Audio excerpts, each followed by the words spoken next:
Welcome everybody to our weekly Friday Career Connection. My name is Tad Brinkhoff. I'm the Associate Vice President for Grad and Online Programs here at Southern Utah University. We're glad to have you here. Just a couple of quick reminders. If you're not following us on LinkedIn, please follow the SUU Grad and Online page. Um, Kirsten, our from our staff, will be putting that link in the in the chat. And also, if you're interested in a master's degree in education, today our theme is going to be education.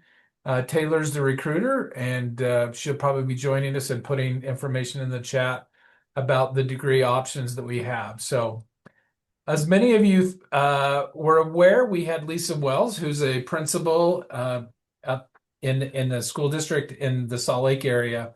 She was our scheduled speaker, but she came down ill and was not able to join us. So I scurried this morning and found an amazing replacement. Dale Cox is a has spent his career leading educational institutions not only in the U.S. but also all over the world. So it's going to be a really interesting conversation about being a educational leader in not only in the U.S. but also in different countries. So I'm really grateful to Dale for filling in at the last minute. He is currently a professor at UVU, but I don't want to steal his thunder there. So we're gonna turn the time over to Dale and to tell us about his career from the beginning until where he is today and maybe some of those choices. Dale, we'll turn the time over to you. Thank you. Happy to be here. Uh, my experience is most of us like talking about ourselves, and my experience is rarely does anyone really want to know anything. So, the to have a captive audience, that should be fun. Anyway, feel free to interrupt at any point if you have questions or comments that you'd like to share. As I understand it, we'll start off with just kind of an outline of what my journey has been. I was born and raised in Utah County. My father was a BYU professor, and so that's where I attended undergraduate. Yeah, but when I graduated, my wife and I wanted, and I graduated in history and English. I was certified to teach both, and we wanted a different, more diverse experience than we loved Utah, but wanted to broaden our experience and raise our family somewhere else. So I took a position in Mesa, Arizona, as a junior high teacher of English, history, reading, geography. I had five separate preps every day. I had to prep five subjects every day, which is kind of like being an elementary school teacher, I find. Um, and I started teaching to play at Poston Junior High School in Northeast Mesa, if you're familiar with Arizona and with that city. And I taught for 12 years. The Since I understand the emphasis here, to some degree, is not so much that my career is particularly interesting or of value, but rather to look at how you make decisions and how you navigate life. And so that will be the thing. I'll try to draw some conclusions from my experience.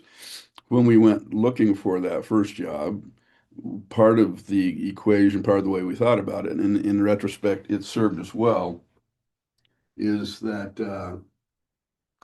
um, I wanted to, on my father's advice, to find a place where we could settle and like the job and like the opportunity, but also where we could have options.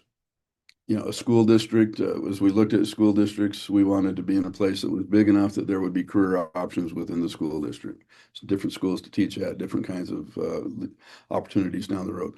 Wanted to be in a place where we would have access to a university.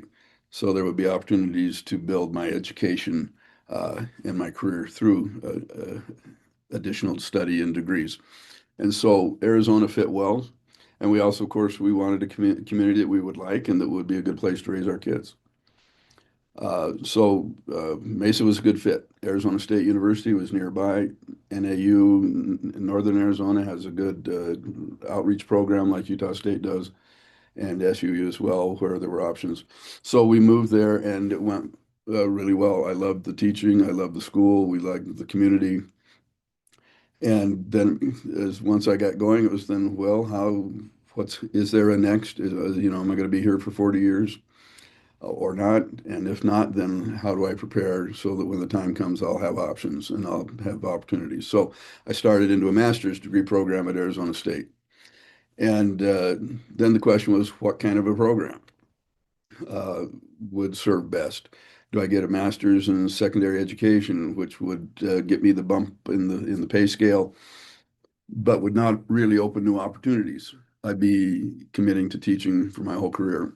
I decided that there was a part of me that wanted to explore leadership, and so I pursued a master's degree in educational leadership instead of in teaching or in just in general education, and got that degree. Uh, 6 years into my career, I guess I finished at ASU. And right after that, got the opportunity to start running summer programs and night school programs in Mesa, which was a valuable source of second income that we needed as our family grew, and provided opportunities to grow in leadership. And that eventually matured into an assistant principalship and then a principalship. So I became the principal of Taylor Junior High School in Mesa and was there for 7 years. And one of the things I found as I looked at my career, and of course I'm a baby boomer and I embrace the label uh, and all its connotations. But one of the things that was important to me, uh, which I think is generationally different, as I teach leadership now, and we talk about hiring and building a school through hiring and so forth, that each generation approaches it a little differently and has different priorities or different emphases in what they're looking for. But I thought, I really don't think I want to be a teacher for 40 years. And you get to a point where you have obligations, you have a mortgage, you have family, you can't necessarily just jump and try something new. And so leadership provided me that opportunity. For me, it's been every 6 to 10 years in my career, I've needed or desired a new challenge, and planning and being in positioning myself so that when I got to that stage of my career, I could have options if I wanted them, has been something that's worked well for me. Kind of a 5 year rule. Where do I want to be in 5 years? Well, then what should I be doing now so that in 5 years I will be prepared for those options and opportunities? And I've followed that repeatedly over the course of my careers, and this is year 46 that I'm beginning right now at UVU, and it's served me well. So I got the master's degree, which set me up so that I taught for 12 years.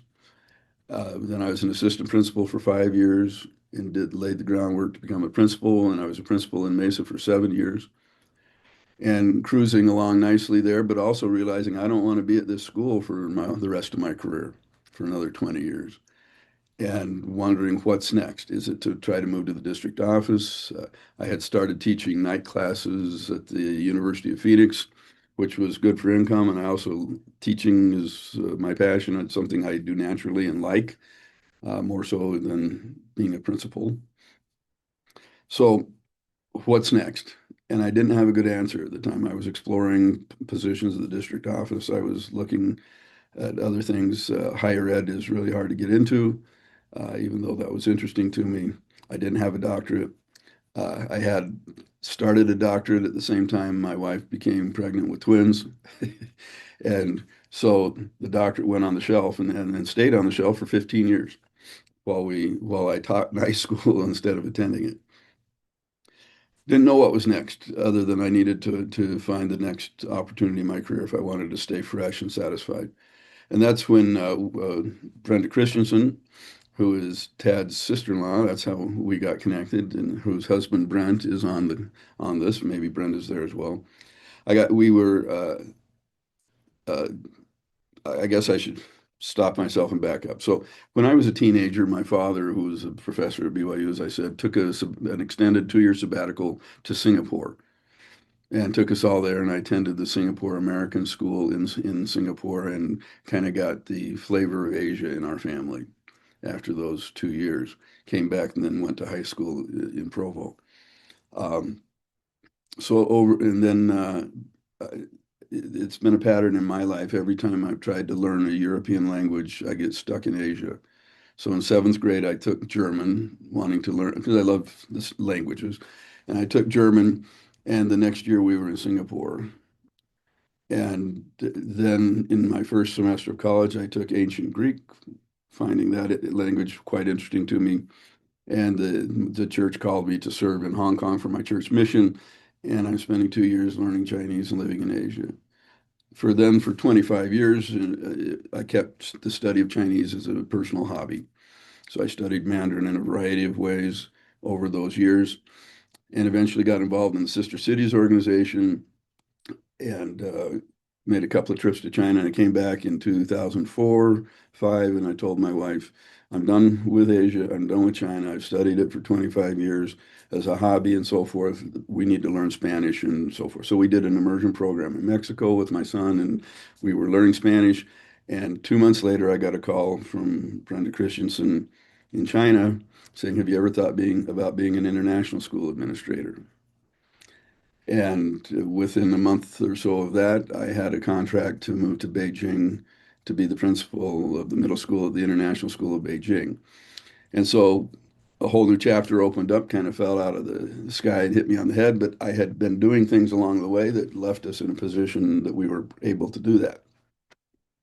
So off we go. We took our two youngest kids with us to China and ended up staying for 13 years. And during those 13 years overseas, I was the principal at International School of Beijing for 6 years. Went to Shenzhen in southern China, where I was the head of school, which is like a superintendent of a private school, for 5 years. And then I moved into a position for international school services, where I oversaw about 10 schools, several startups, and several existing schools in China and Southeast Asia. And the business model for international school services is to create schools in places where they're needed, but they're not easy to do. And so we had schools in Sumatra for the oil people. These are all foreigners living overseas. We had schools in Myanmar for Western education for locals. We took over a turnaround project for an international school run by the Thai Sikh organization for Indians in Bangkok and worked with that school. We did startups for schools in central China and cities that were not in the big hubs, the big well-known cities and so forth. So that was our niche and what I did for a while there, a couple of years at the end. And then it was time to come home. And UV, again, that 5 year rule that served me well when I was in Beijing, I realized I now have the time and the money to pursue the doctorate that I had to put on hold. And I didn't need it for the job I was in. I didn't need it for any job that I expected to be in, but I felt like it was what I wanted to do for the same reasons that in 5 years, I want options that I don't have in my current situation. I don't want to do what I'm doing now forever. So I put in the effort and did a doctoral program in educational leadership at Lehigh University in Pennsylvania, north of Philadelphia. And and financially at the time, it didn't make any sense because why spend all the money on all of that? But 6 years later, I had the doctorate in hand. My daughters had, our last of our children had graduated, and we were free to pursue new opportunities. And with the degree and the experience, I took on the head of school role and then on to the vice president's role with International School Services. And in that process, we collaborated with UVU on several programs of teacher training. And that's how I got connected to UVU. They were creating a new leadership program, a master's degree program for the school principalship. And I was on an advisory group to create the program. And I told them, when you start hiring, I'll probably be knocking on the door. And once again, the 5 year rule kind of came into effect. And I was in a position with the degree to come here to UVU 7 years ago and create this new program for the principalship. So even though SUU has a great program that I'm very familiar with, and those folks there are good friends and colleagues, ours is good too. So if you decide in education that you want to be a principal or a school leader, take a look. We have a hybrid model that we've developed here. So the last 7 years I've been doing that, and even though it's 46 years into my career, I'm still loving what I do, still learning, and still feeling like it matters. That, So that's yeah. kind of an odd, twisty road, but that's how I got here. So Tad, go ahead. Sorry. No, that's a fascinating journey. Tell us, tell us a little bit more about your 5-year plan. Was it educational? Were you making plans from an educational standpoint in terms of I've got to get another degree? Or was it networking? Or was it exploring different opportunities? Give us a little more insight. I'm fascinated by the 5-year plan. I think it makes a lot of sense, and I think all of us should do that. But tell us about the specific from the different areas where you planted those seeds and then watched them Right. grow. Well, and I should note that having lived 13 years in a communist country, 5-year plans are a big deal in communist countries. That's how they do business. Um, the way I've looked at it is when my wife and I sit down and do this, it's kind of okay. In terms of finances, in 5 years, where do we need to be? In terms of family needs and family growth in 5 years, what needs to be going on? What do we need to, what's important? Whether it's housing situations or education for our kids or whatever. In terms of professional development and growth and satisfaction, what do we want in 5 years? And not so much specific positions or things, but just more in general, say in 5 years professionally, I want new opportunities. I want chances to develop in leadership and I want to be in a different different location, some things like, so we kind of break it down into those various life categories and then start looking in general terms, okay, what are the things that meet these needs and that will prepare us for them? So Yeah, does that answer that your makes question? sense. Yeah, yeah, it did. What in that planning cycle, what kind of bumps or challenges did you hit along the way? You're suggesting that there were any? Uh, Yeah, maybe yeah. not. Life happens. Kids get, we had a daughter in China, one of our twins that in her junior year developed some serious health issues. Autoimmune problems started to manifest themselves, which uh, kind of changed our plans for her and the family. And, so those kinds of issues come along. Part of it is, uh, let me tell a story that will illustrate, I think, one of the things that I learned along the way. So when I was a young man, after I finished my service in Hong Kong, I was in Singapore again at 21 years old, and my father was a church administrator for Southeast Asia. And by chance, I ended up sitting at lunch with my father, who was a successful professor and administrator, with the an executive for Exxon Oil, who was very wealthy and living in Malaysia, where we were, and David Kennedy, who had just finished his term as the Secretary of Treasury for Richard Nixon's administration in the cabinet, and was, I think, the head of the World Bank at the time, and me, 21 years old.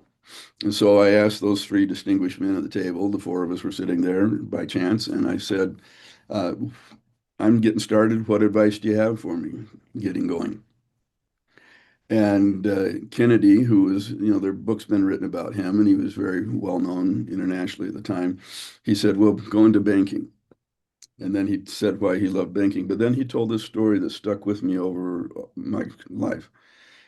He finished a law degree just as the Depression hit. And he was from Hiram, Utah. And he could not find a job in law or as a lawyer anywhere in the country as the Depression hit. And so he said, I went back to Hiram, Utah, and the only job I could get was teller at the bank. And there he was sitting as the head of the World Bank. So he had prepared, he had a dream, he had worked hard to get his law degree, and life happened.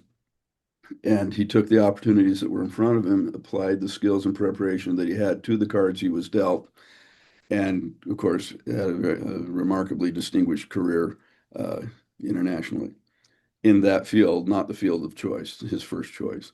So he said, whatever happens, have a dream, prepare well, plan well, but then as stuff happens, be smart, take the opportunities that come to you and make the most of them. So then the other two men at the table, both, as it turned out, were not in their first choice careers. The Exxon executive had wanted to be an aerospace engineer and got his degree in that, but could not get a job at NASA, so he went to work for Exxon. My dad's first love was history, but it didn't work out that there were any opportunities there. He got his doctorate and had a career in English. So all of them had had to adapt to the circumstances that came along, but they took life as it came. But because they were prepared and because of hard work, they were able to take those situations and turn them into opportunities and great careers. So I Yeah. so the 5 year rule is kind of about that, really, about okay, whatever happens, and stuff always happens, and plans always go sideways. Uh, you're still working hard, preparing, and saying, okay, well, where are the opportunities and what I'm currently where I'm situated. Yeah. I mean that's great advice. I know a lot of people I talk to, especially younger people, they're very nervous about AI. I'm like, how do I survive in the age of AI? Is it going to take my job? But those disruptions are always going to happen, whether it's family, the economy, health. You've got to be able to pivot. And I like the idea of not worried about what's coming, but preparing today for what we know will come and which we can't predict. So Yeah. And um then staying flexible. But the other side of that coin, I think, too, is focusing long enough and hard enough that you're not bouncing around. As my dad kind of used, he said, you need to find a good egg and sit on it until it hatches. So, Yeah, it's good advice. Give us a little more insight for those of us who don't know much about the international school industry. Tell yeah, us kind of what drives the industry, because it is a business. I know you have private and public institutions. And what opportunities would there be for not only teaching, but also administration within that industry? How do you connect? I know I've heard Northern Iowa has a big conference every year. If someone wanted to break into that, if they don't know of Brenda certainly. Christensen, how do they break into that area of teaching overseas? First of all, it's a remarkably diverse situation. There's no there every kind of school. There are really awful schools that lie to you and get you there and then don't pay you and then there are really wonderful opportunities that I think if more people were aware of them they would chase them because you almost always make better money. You're not paying US taxes, so you're seeing every dollar of your paycheck. The travel opportunities, experiences our family had, both the two that went with us and our other four children came to China on multiple occasions and traveled with us and so forth. So, but it's also a buyer beware because you can get yourself into some really tough situations as well. So, uh, these are there are a whole number of international school types out there. There are the traditional international schools that are built going back to the 1950s after World War II as the world economy exploded. Uh, People, companies go overseas, they bring their executives and their people to build up business overseas, but they need people won't go unless can bring their families. And if you bring your families, you need to bring your kids. And if you have kids there, then they need an education that works when they go home again. And so these international schools grew in all of the bigger cities around the world during that period. And those traditional international schools are like the International School of Beijing, where I worked and where Brenda Christensen worked, uh, which has been around since the 20s, maybe 1920s. And excellent salaries, small classes, highly motivated students, no state testing. It's so you're free to really do the job the way you're supposed to do it and the way you want to do it. And it was really educationally and professionally speaking fun to work in those kinds of schools. Uh, and after 25 years in public education, to move into that situation where you had so much more freedom and so much greater resources to do what your job was, it was really energizing for me, and I thoroughly enjoyed all 13 years of it. Um, there are great international schools in pretty much every major city of the world and a lot of places that you've never heard of. And so uh, the way, but part of the problem in international school is they have you're on an island. You can't hire locals to teach because they don't speak the language. You can't buy products locally because they're not in, they're teaching schools that are teaching usually The schools I was working with were teaching either the American curriculum, the Common Core, they were teaching the British curriculum or the IB curriculum, or some combination. There are also French schools and so forth, if you happen to speak those languages well enough. So the how do you do it? Well, international school services is one of the access points, and that was where I was a vice president over Asia Pacific. They provide recruiting services, purchasing services, leadership services, services to these schools all over the world. And their website is iss.edu. And for almost no cost, a teacher can create a portfolio with them, and then international schools all over the world subscribe to ISS's service and have access to that pool of portfolios as they look for jobs. And then they hold job fairs, most of which are online now, iFairs they call them, where schools, it's kind of like a day of speed dating, 2 days, 3 days of speed dating, where schools will screen lots of candidates for the jobs they need from these pools and then start looking for matches. The other group with the largest reach is Search Associates, and their web address is searchassociates.com, I believe. They only do teacher and leadership recruitment, or pretty much exclusively. They have a broader reach than ISS, but both of those are very reputable, well-established groups. And if you have a European focus and you're looking at international schools in Europe, and there's some really great schools to teach at in Europe, where you can teach the American curriculum or IB curriculum, which is Western, of course, uh, a lot like an AP curriculum plus. Uh, some really wonderful schools to work in there in Europe as well. And the Council for International Schools does placement services as well. So you go to those agencies, you establish your portfolio, and then you start looking at schools that have openings in your area and start connecting to them, and they start connecting to you. And then they have the periodic job fairs where you can meet. The cycle, the recruitment cycle is on a different timeline because once you hire a teacher, you then have to work out visa, travel, housing, and those kinds of things. And so typically the recruiting cycle begins intensely in September, runs through March. It goes on year round to some degree, but you really need to be ready to go in the fall, not in the spring, Yeah. as far as setting it up for the next year. What kind of educational experience do you need, or what kind of degrees do you need to have? Do you need to have a master's in education? Do you need to have so many years of teaching experience? It will vary school to school. Typically, at least 3 years of teaching experience is preferred. But again, depending on the school, the more established schools will want some experience. They want to make sure you know what you're doing before they spend all that money to bring you over there. Uh, some of the less established schools, their standard would be different. But some of those schools are great and some of them are not. And so again, you do your homework. Um, so typically a master's degree is helpful, but not essential. Again, the more established schools, I think 60, 70% of our faculty all had master's degree, but not all. And one drawback is that typically schools, if you have more than one or two children, it's hard to get a job because that's a significant expense to the school for travel, for housing, for tuition waivers, and so forth. And so typically, if you have a larger family, it's hard to go. Uh, What about spouses or partners? I'm assuming they would be more attracted to dual couples that both have teaching experience or degrees. Correct. That's economically, a teaching couple is the most efficient hire you can make because you have one housing instead of two and so forth. But uh, I'll give you an example. So the child of a good friend of ours, they got married. I knew the young man, and he married a woman who's a special ed teacher.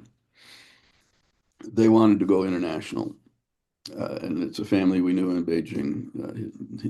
The father was in the FBI. And so I checked with them. I connected them with the services and so forth. And the way it worked out was they went to Taiwan, to Kaohsiung, Taiwan, to the American school there. And she is as a teacher, and he went as a trailing spouse without a contract. And financially, that works out in most, at least in Asia and the South American, African schools and so forth. Europe, it's a little more expensive. But he coaches, he tutors, he has done several different substitutes at the school and has been involved basically as another employee at the school without a contract, but he's heavily engaged in all of those things, coaching multiple sports, and they're having a great experience, and they've been there, I think now 3 years. As they went through the process, you talk to schools. I did my dissertation on this process, but in at these job fairs and the face-to-face ones, you go into a huge ballroom in a big hotel, and there might be 200 schools from every part of the world at tables around there, and you walk in, and I've seen people just break down, start crying because of how intimidating it was to think, okay, here's a school in Brazil, and here's a school in Morocco, and here's a school in India, and here's one in China, and here's one in London, and how on earth do I ever make a decision in all of this? So I coached them as they went through the process. They found a great match. When they get an offer to talk to school, they check with me, and I would give them some feedback or find out for them whether that was a reliable school or not, because you can't always tell. And I gave them suggestions on how to handle the process so you get the answers you need before you make the decision. And it's kind of a low risk process in that regard because you're doing all this mostly in the fall and around into January, February, before you have to make a decision on a contract in the US, which you typically later in the spring. And so you can try it out, and if it doesn't work, you don't go. Yeah. And you can try again the next year, and you don't have to give up your job here to do it. Yeah. Great. That's great.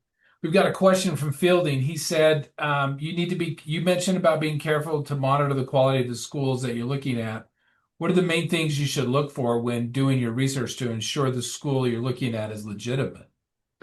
A couple of things. One, the agencies that I mentioned vet their schools. If, for instance, if a school does wrong by a candidate, ISS will ban them from their services, and so will Search Associates and CIS, the Council of International Schools in Europe. So one thing that helps. They also have staff who will monitor the process and give you advice along the way.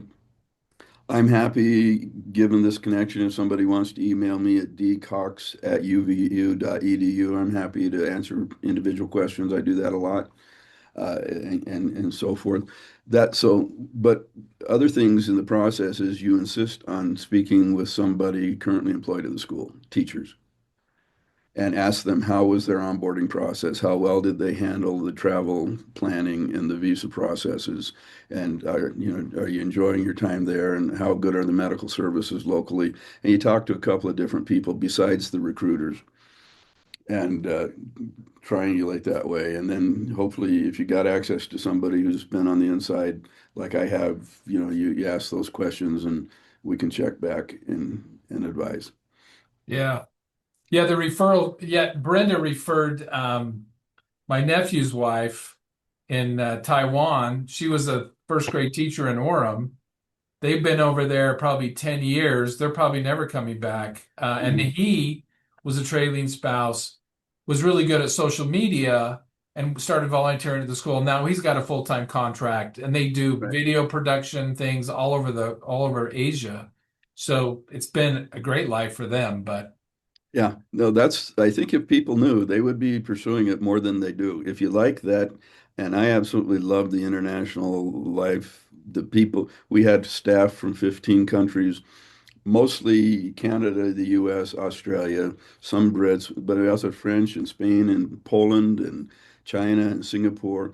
The interactions, I loved it. We had students typically from 30 or 40 countries who yeah, came, and their families are fascinating people to know, and they're small communities, so you want to look at the community that there is and get some feedback on are they a well integrated community in terms of support and activity, and you live in some really fascinating places and you still make pretty good money.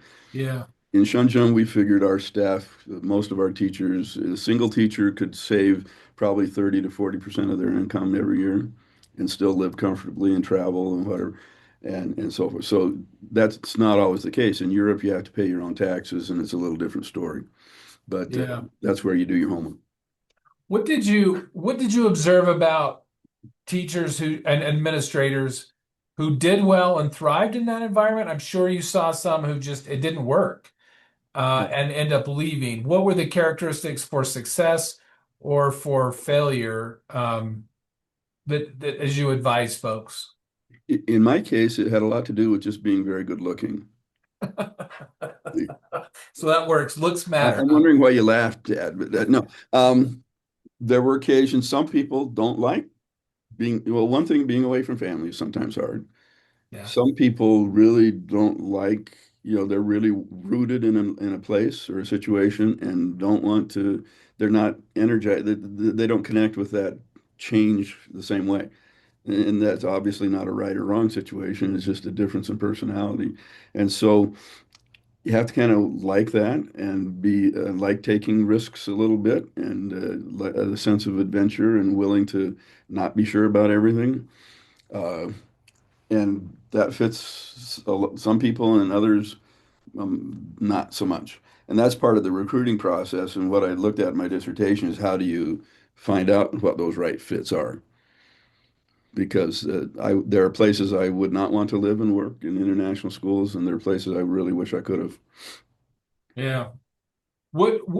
How important was the family dynamic to being successful in a post? It's obviously critical, and that's part of the dynamic in the recruiting process that I found fascinating as well. You're recruiting the whole family, and when you bring them to your school, you live with the whole family in terms of whatever's going on. Because the school becomes kind of the community in many ways, and you end up owning the problems and so forth. Generally speaking, obviously you need to. If I know one situation, a family that came from Utah, from Wasatch, up from Heber, and he thrived on it. The husband, he became over as an administrator. He wasn't in our school, but I was kind of mentoring him and helping as they started a new school. And his wife came over, and in their case, because he was in a high-ranking senior position, they were able to bring 4 kids. And the school was not well prepared to support children, especially small children. Uh, they lived in a part of town where they were quite isolated from the rest of the foreigners who lived there.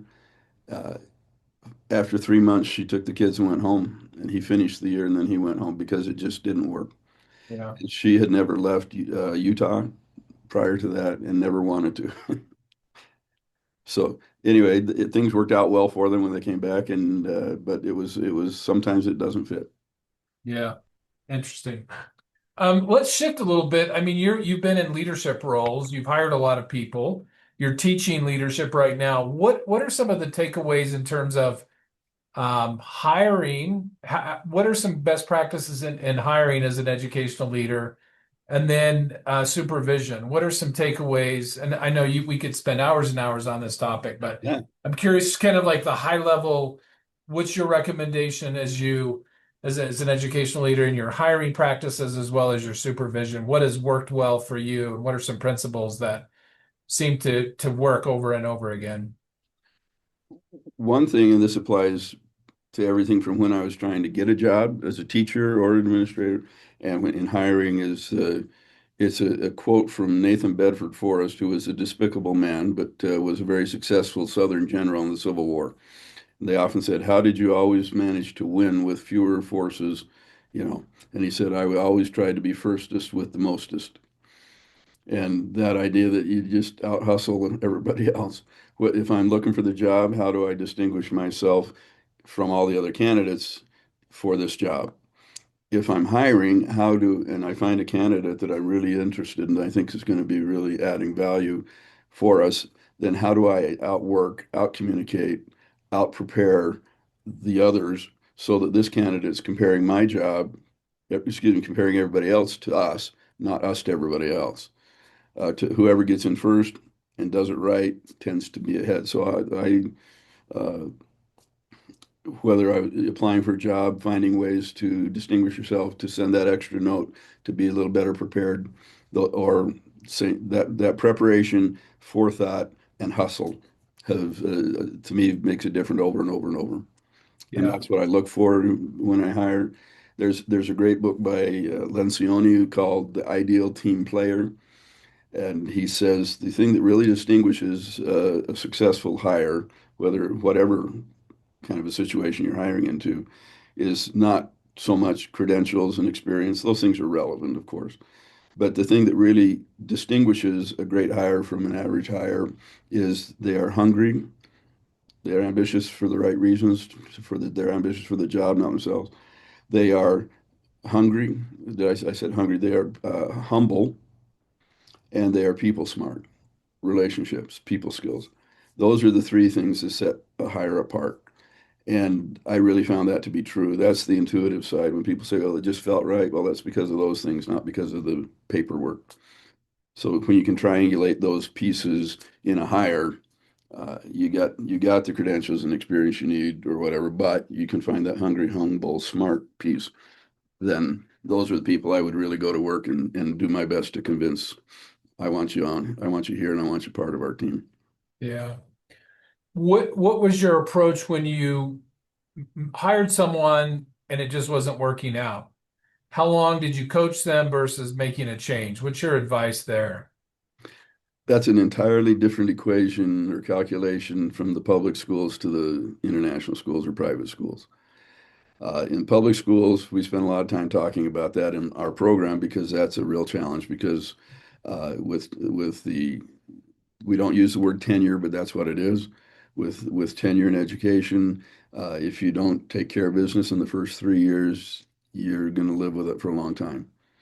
And so the in public setting, my what we talk about in our program is number one, you've got to do everything you can those first 3 years when you have the right to refuse renewal to make sure that this person fits and does well and gets support. And if it's not going to happen, you have to have the courage to say, we're done.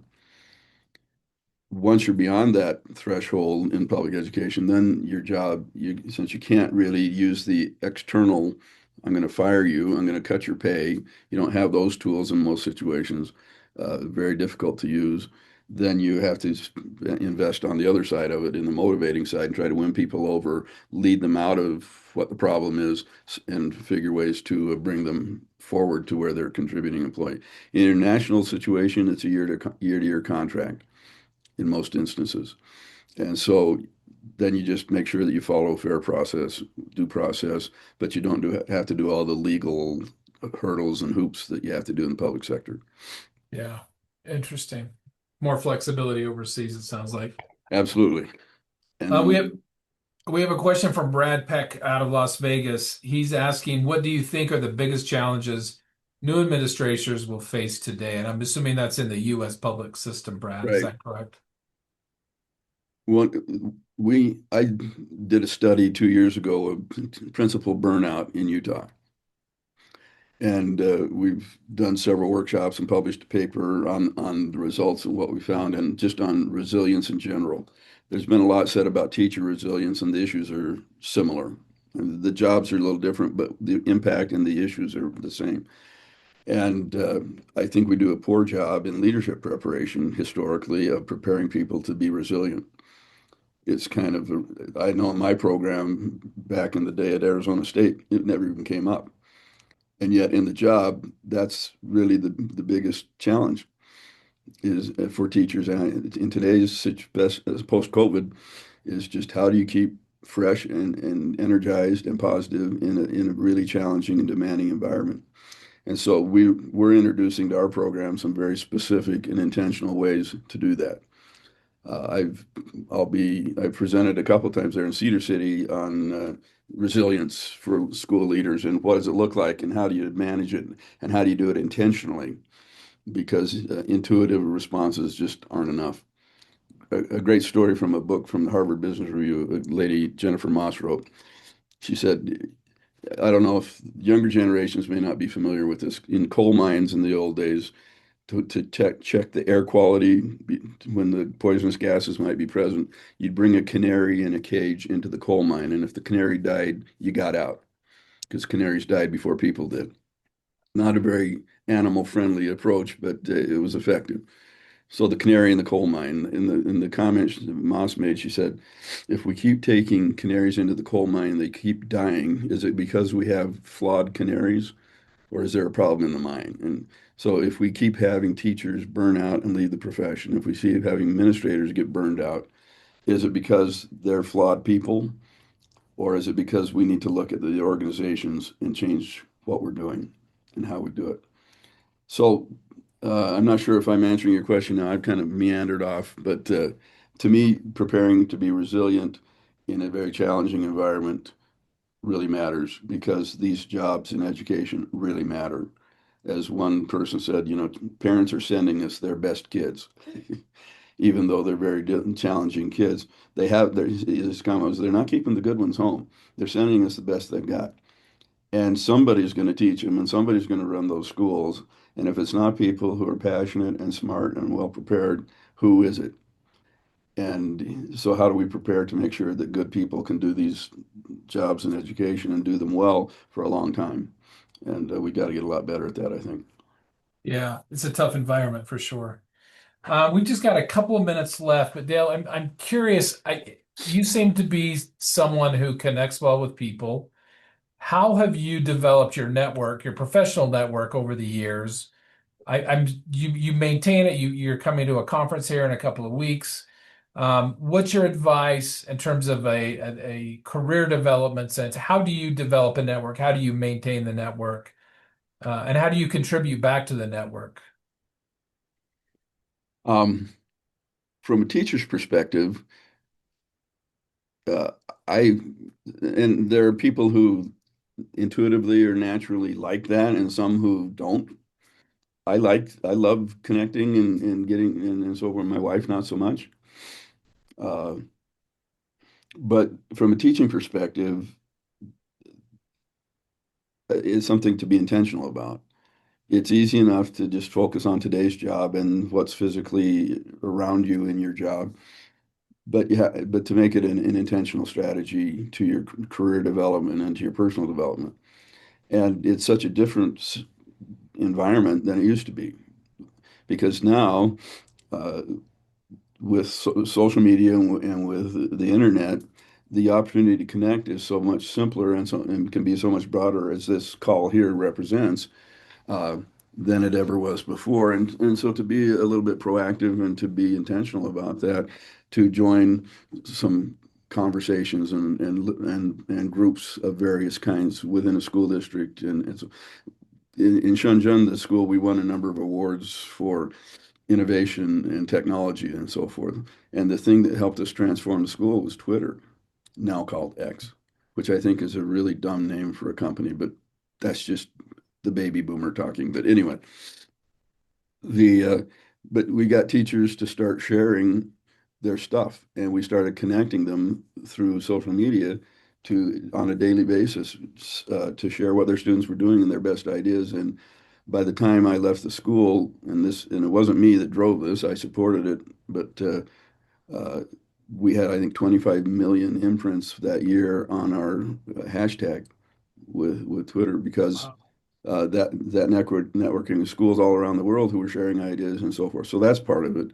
Part of it is being strategic. And when I talk to our students in the leadership program and saying, okay, if in 5 years I want to look at a leadership opportunity, what do I need to be doing now? And you start volunteering for committees and you start attending activities and meetings and meeting people and letting people know you have interest and being visible and involved.